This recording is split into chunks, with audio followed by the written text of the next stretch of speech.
Eu sempre ressalto que eu não sou uma pesquisadora freiriana, né? Sou uma estudiosa e uma aprendiz. Porque viver freirianamente, a gente às vezes dizer freirianamente, ao lado disso eu preciso sentir e fazer freirianamente. Porque é muito fácil você dizer, educar é ato de amor. Educar é ato de coragem, é ato de por que isso, por que aquilo. E estudar o pensamento de Paulo Freire, eu partilhava com as meninas, principalmente num contexto de tantos retrocessos que nós estamos vendo pelo retrovisor, de que o pensamento de Paulo Freire, infelizmente, ele está cercado de uma fragilidade teórica que muitas pessoas não compreendem, e também de uma impossibilidade de que realmente a educação ela possa tratar dessas questões. Quando a gente fala no amor e no respeito, Paulo Freire vem e diz, a educação e a formação docente, ela tem como substrato o ser humano. Educar, ele dizia, é processo ontológico de humanização. É tornar o ser mais humano. E é nessa perspectiva que, quando a gente fala do amor, quando a gente fala da poesia, Paulo Freire vem dizer que o diálogo é a atividade pedagógica por excelência. Eu diria que não só pedagógica, mas a gente vê aqui nas relações. E para que eu dialogue, eu preciso de uma coisa chamada escuta atenta. Porque às vezes a gente fala, dialogar. A gente está dialogando, tu paras para me escutar e depois eu falo, quando na realidade tu estás pensando em outra coisa que não está dando atenção. Para que eu estou dizendo? Eu não tenho essa importância. Então, o lastro teórico do meu livro, do meu trabalho, da minha pesquisa, eu deixo isso muito claro. São os princípios de Paulo Freire, né? Numa perspectiva de uma formação permanente também em Freire, né? E aí a gente fala também, como a gente está aqui fazendo o gancho, numa questão muito séria, que é a questão de mulheres analfabetas. Porque o trato da questão da educação de jovens e adultos. E hoje nesse país nós temos 15 milhões de pessoas que não fazem uso da leitura e da escrita. E a maioria delas são mulheres. Porque elas não vão para a escola porque o marido acha que elas vão namorar, que elas vão procurar homens. E que elas não podem estudar porque elas vão criar uma consciência, e Paulo Freire dizia muito isso, né? A gente precisa sair da consciência ingênua para uma consciência mais crítica, porque a partir do momento que a mulher torna-se, vamos dizer, empoderada, que ela começa a refletir, que ela começa a questionar, isso dá muita confusão.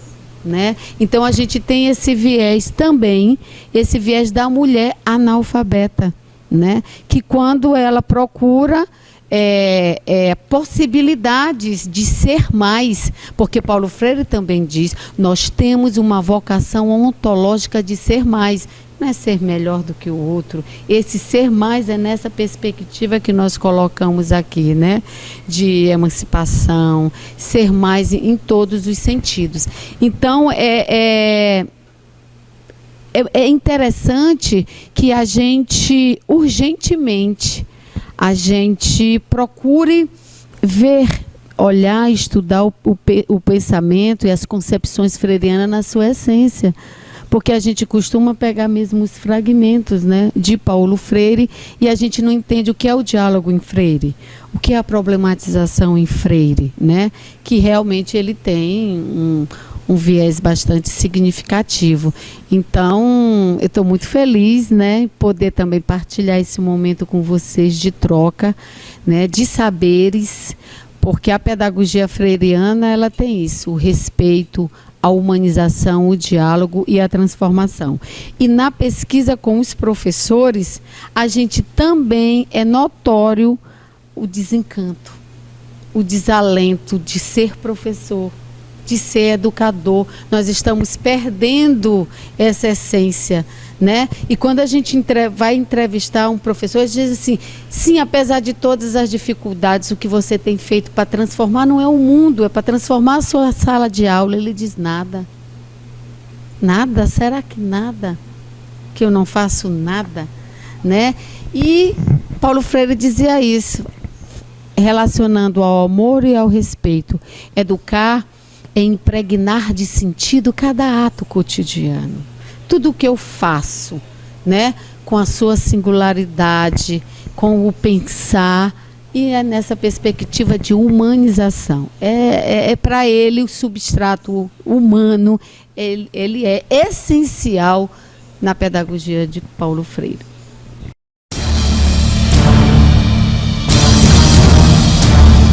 Caminhos e revelações, eu acho que é mesmo que aconteceu com a Adriana.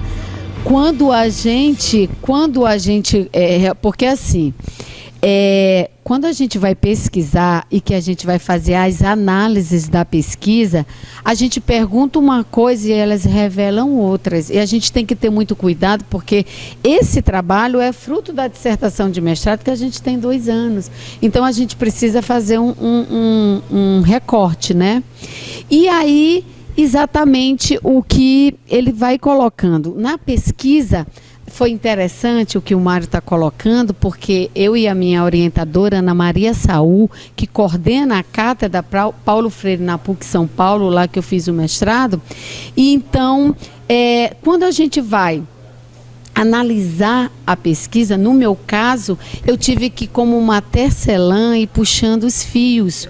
E aí eu vou me perguntando, o que diz o coordenador pedagógico? O que diz o professor? O que diz o documento? O que diz Freire e o que diz a pesquisadora? Então era muito mais do que uma triangulação, porque já tu sabes bem disso. Então eu fiquei imersa nesses resultados muito tempo.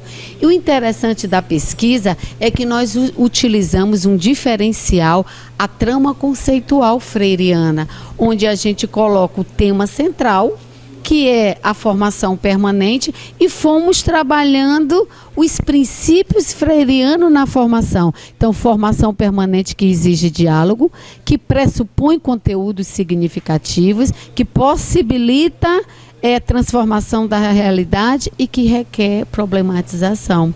Então, foram essas 4 categorias freirianas que, a priori, a gente acha, poxa, só isso, mas isso dá, né, dias e dias e dias de estudo. Então, é exatamente isso. O que os professores revelam? Porque a gente, na essência do nosso trabalho, a gente queria descobrir assim, como é que o coordenador pedagógico percebe a formação? Né? Então, olha só, como é que ele percebe a formação que é oferecida para ele? Porque uma coisa é o coordenador que recebe a formação da CEMED e esse coordenador ministra essa formação para o professor. Então, como é que essas categorias perpassam a formação docente? Né? Então, aí a gente vai ver uma fragilidade teórica do que é o diálogo em Freire, o que é o conteúdo em Freire.